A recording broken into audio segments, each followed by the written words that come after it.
అందరికీ నమస్తే. అందరూ ఎలా ఉన్నారు? బాగున్నారా? నేను కూడా చాలా బాగున్నానండి. మీరు కూడా బాగుండాలని మనస్ఫూర్తిగా కోరుకుంటున్నాను. నా వెనకాల చూస్తున్నారు కదా, ఇవన్నీ కొబ్బరి చిప్పలు ఇలా పెట్టేసి ఉంచారనమాట. కొబ్బరికాయ యూజ్ చేసినప్పుడల్లా ఇవి తీసి అక్కడ పెడుతున్నాను. ఇవి కాల్చి బొగ్గులు చేద్దామని చెప్పేసి, సాంబ్రాణి వేసుకోవడానికి బొగ్గులు తయారు చేద్దామని చెప్పేసి నేను అవి పెట్టుంచానమాట. కాల్చాలి, ఎందుకంటే ఇంట్లో సాంబ్రాణి ధూపం వేస్తే నాకు చాలా ఇష్టం. అలాగే మనకి మంచి పాజిటివ్ ఫీలింగ్ కూడా వస్తుంది.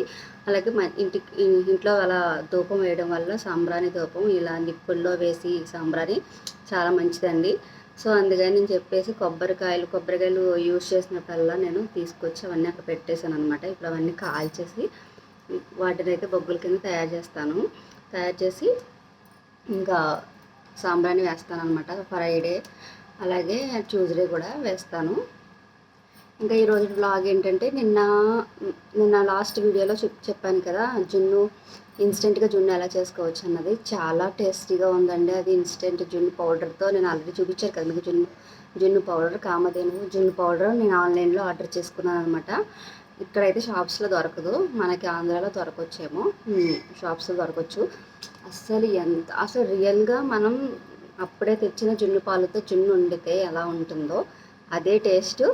అసలు చాలా అంటే చాలా టేస్టీగా అనమాట. అంత గడ్డలా వచ్చిందనమాట. అసలు ఎక్కడ వాటర్ లేకుండా, అంటే మేము తీసుకునే పాలు కూడా అలాంటివి అనమాట. అట్లా వాటర్ కలిపి తీసుకురారనమాట. ఒరిజినల్ పాలు తీసుకుంటాము.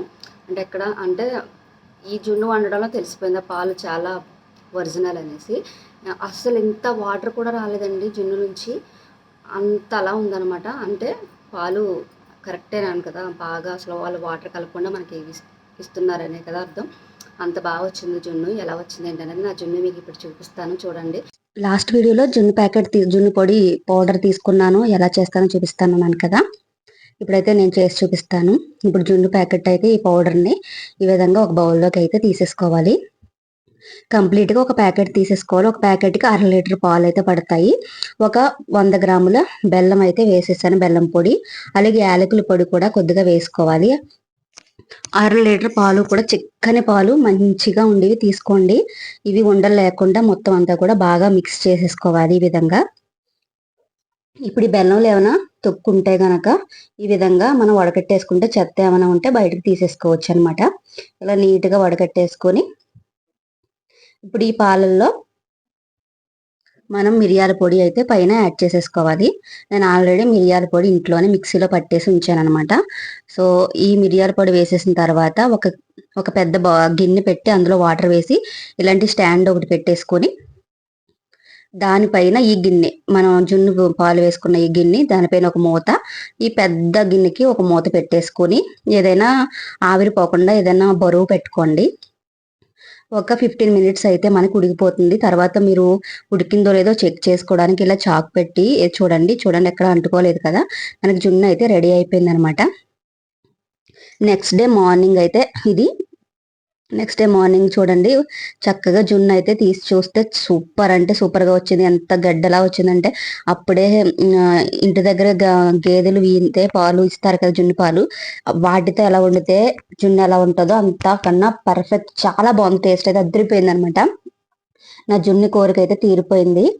ఇంకా ఇప్పుడైతే నేను తమిళనాడు ఆంటీ వాళ్ళు చికెన్ 65 పౌడర్ ఇచ్చారని చెప్పాను కదా. మన ఇంట్లో ఏమి వేయనక్కర్లొద్దు, ఓన్లీ పౌడర్ వేసేసి ఒక 1 అవర్ పెట్టేసి తర్వాత మనం చక్కగా పకోడీ వేసేసుకోవచ్చు అని చెప్పాను కదా. ఆ పౌడర్తో ఒకసారి వేసి చూపిస్తానని లాస్ట్ వీడియోలో మీకు చెప్పాను. కాబట్టి ఇప్పుడైతే ఆ చికెన్లో ఇదిగోండి ఒక 1/2 కిలో చికెన్ అయితే తీసుకుని ఆ పౌడర్ అంతా కూడా ఇలా వేసేసుకొని మొత్తం అంతా ఒక్కొక్క ముక్కలంతా బాగా పట్టేలాగా కలుపుకోవాలి. బాగా కలిపేసిన తర్వాత దీన్ని మూత పెట్టేసి ఒక 10 నిమిషాలైనా పర్వాలేదు, ఒక గంట పెట్టుకున్నా పర్వాలేదు, వెంటనే వేసుకున్నా కూడా పర్వాలేదు, బాగానే వస్తాయి. కానీ నేనైతే ఒక గంట అయితే ఉంచేసాను. ఇప్పుడు మూగడిలో ఆయిల్ వేసుకుని డీప్ ఫ్రైకి సరిపడినంత ఆయిల్ హీట్ అయిన తర్వాత ఈ చికెన్ వేసుకొని ఫ్రై చేసుకుంటే చాలా అండి, చాలా ఈజీగా అయిపోతాయి మనకి చికెన్ పకోడీ. మీకు ఎవరికైనా ఈ పౌడర్ వీడియో కావాలనుకుంటే గనక నాకు కామెంట్ చేయండి, ఖచ్చితంగా నేను చేసి చూపిస్తాను. ఆంటీని అడిగి మరీ తెలుసుకొని ఆ పౌడర్ ఎలా చేయాలి ఏంటనేది తెలుసుకుని మీకు ఖచ్చితంగా వీడియో చేస్తాను. కామెంట్స్ ఒక 500 కామెంట్స్ వస్తే నేను ఖచ్చితంగా చేస్తాను. చూడండి ఇగోండి, లాస్ట్ లో ఇలా పచ్చిమిరపకాయలు కొంచెం కరివేపాకు కూడా వేసి ఫ్రై చేసేసుకుంటే ఈ చికెన్ తో పాటు అసలు ఆ ఫ్లేవర్ కూడా పట్టి చికెన్ పకోడీ సూపర్ టేస్టీగా ఉంటుంది. ఈ మసాలా ఎలా తయారు చేయాలో మీకు వీడియో కావాలంటే కామెంట్ చేయండి, ఖచ్చితంగా నెక్స్ట్ వీడియో చేస్తాను. Thank you, bye bye.